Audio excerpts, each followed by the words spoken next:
Okay, I'm back. I made it. It's been a big day. And I'm so excited because this is my new YouTube channel. I want you to get to know me. My name is Lisa Fair, and the YouTube channel is called Awakening Tools. I'm so excited about that because I was in prayer, really just meditating, to really I went into silence. There's nothing more delicious than going into silence. It's where all these new ideas come in, it's like you just get empty and then you just wait and then something happens. And then all of a sudden, I don't know, like my joy comes from the stillness, really, to be present. And so, anyhow, I said it, I'm going to say it again. My name is Lisa Fair. I've been one of these people in the past. I've been on this spiritual journey for about 30 years. And actually, sometimes I was just talking to someone that is overseeing a prison ministry, The Last Step.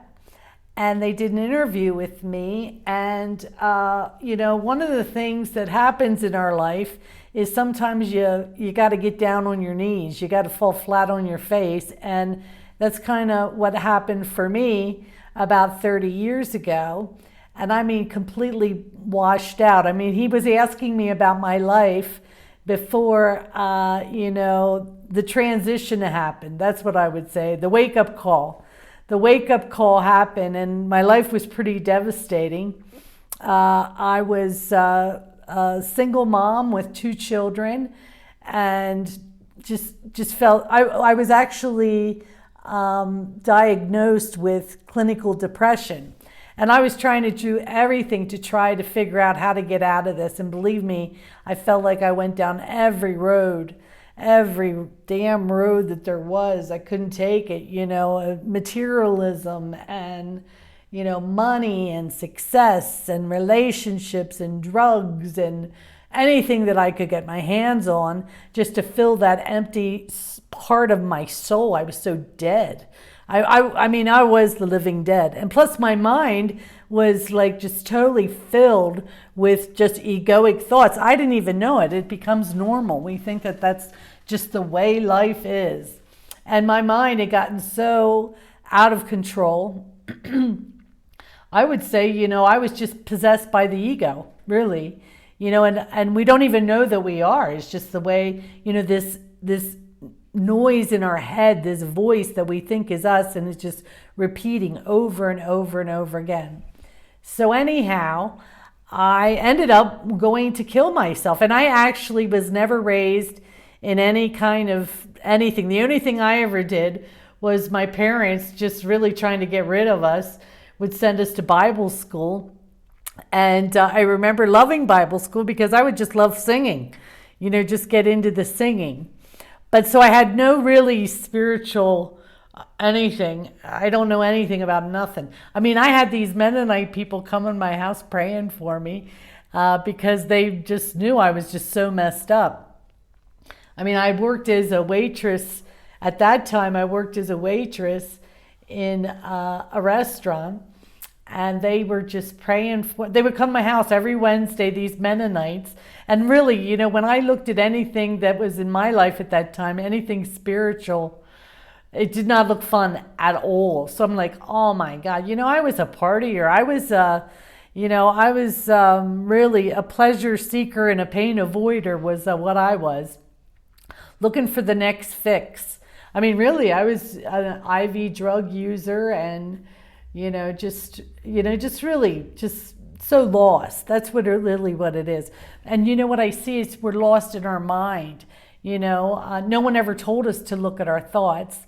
And here at the Awakening Tools, I have so many gifts, so much juiciness to share with you because, in a suicide attempt for me, I actually, was down on my knee. I mean, literally. And I just prayed out. I didn't even believe in God, but I thought, okay, if I'm going to kill myself, I better just have one last shot. If there's a God in heaven, I remember I just actually, I just always, as soon as I talk about that, yeah, it's like that was just a profound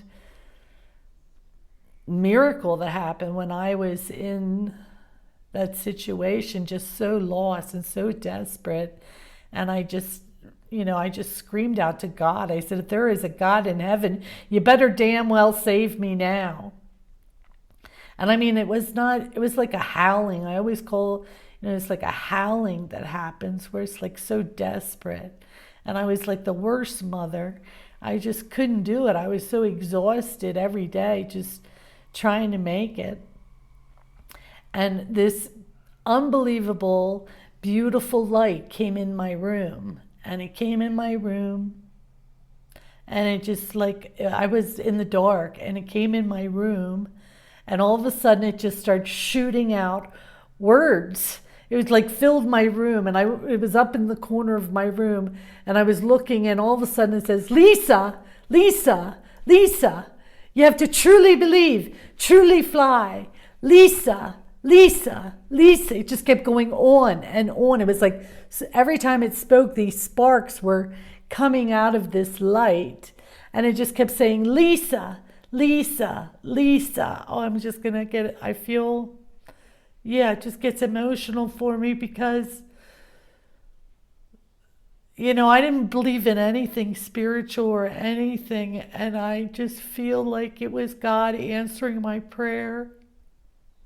And one of the things that was so profound, I don't even know how long I was locked into this experience, but one of the things that I really felt was, because I felt like I had given up on the world. I'd given up on, everything. I was just so lost.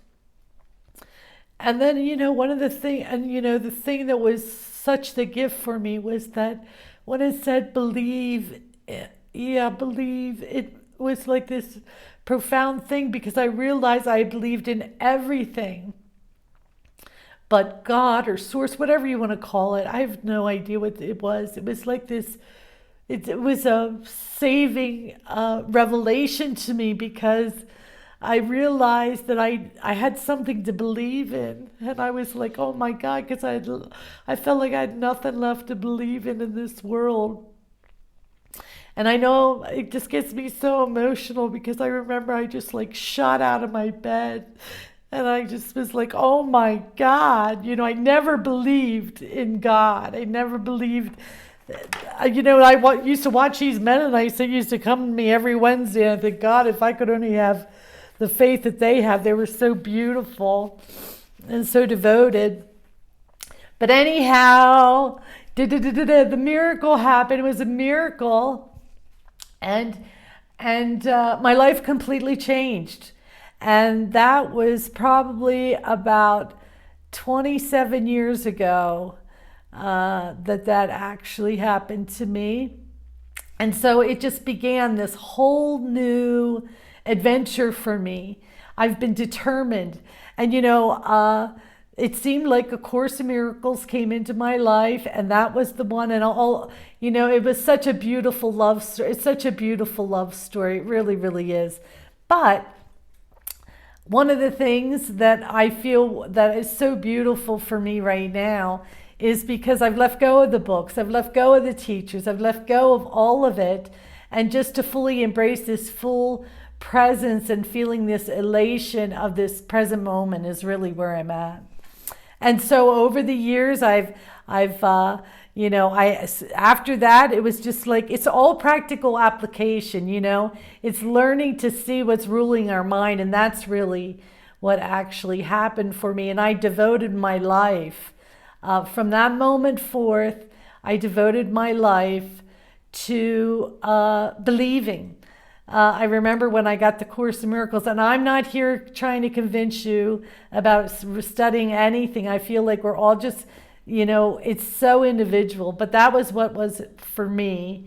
And it was all about the joy and the laughter. And that's what happened, because, I had actually had a sister, my deepest love of my life, truly growing up. She was like my mother. And when I was about 19 years old, and this was part of my depression, but when I was 19 years old, she disappeared. And she was found 6 years later, and she had been murdered and raped, and it just totally devastated, you know, the whole thing just totally destroyed my whole family concept. My mother was never the same after she disappeared. It was just a crumbling of Lisa and her whole identity for a long time. And just the victim is, I was a victim. I thought I was a victim of this world. I believed I was a victim, and my world reflected that. So I guess I just wanted to introduce myself, because I feel like right now there's a new chapter that has opened up for me. And I was in spiritual community. I ran mystery schools. I worked with hundreds and hundreds of people over the years, and I've been so blessed, such a blessing. I got to travel around the world. I said it in my first video, but I just feel like there's so much juiciness that I want to share with you, because I have hundreds of parables, hundreds and hundreds. And I want to just really have this, building a community, a new community, something that we all can just tap into. It doesn't matter what's going on in your life, where have you been, what you've done. I've said that before, but I feel like it's such an important thing that we stand in, you know, really just, you know, we didn't create ourselves. I love that. You know, it's like we're all created from the exact same creator, whatever you want to call it. I don't care about all this religion stuff. You know, I know one thing where it's like, let go of all the religion. Really what we want to do is we want to be happy. That's what I want. And I know that's what you want. And we all want it. And guess what? I'm just going to support that, and I'm going to share all the things with you. I have tons of show ideas coming in, and so I want to just introduce myself. You know, I'm going to be used as a tool. This is part of the practical application of all the spiritual traditions. I've studied tons of them, but you know, it's about a demonstration, a living demonstration. That's what we want. Someone that is just in joy, and that's what I feel for myself. You know, I feel like what a gift that I can share with you, that there are answers to your problem. So stay tuned. This is I've been videotaping all morning long, and I'm just having so much fun learning all these editing tools. But this is like my number 2 video, and just really, I just feel like, thank you. I want to get to know you all. I want to share my joy with you. And I just feel like this very big heart assignment that we're all going to enjoy together. And, you know, I know one thing, my life is quite an adventure, because I really don't have a plan. Even though I'm doing this YouTube thing, it's like, okay, the next thing's telling me what to do. The next thing's telling me what to do. It's living a life of spontaneity, authentic spontaneity, and not being, you know, stuck in roles, and just really following our heart. You know, every one of us, we're all doing the best that we can. And so thank you for joining me, and let's see what happens. Bye. Thank you. Thank you.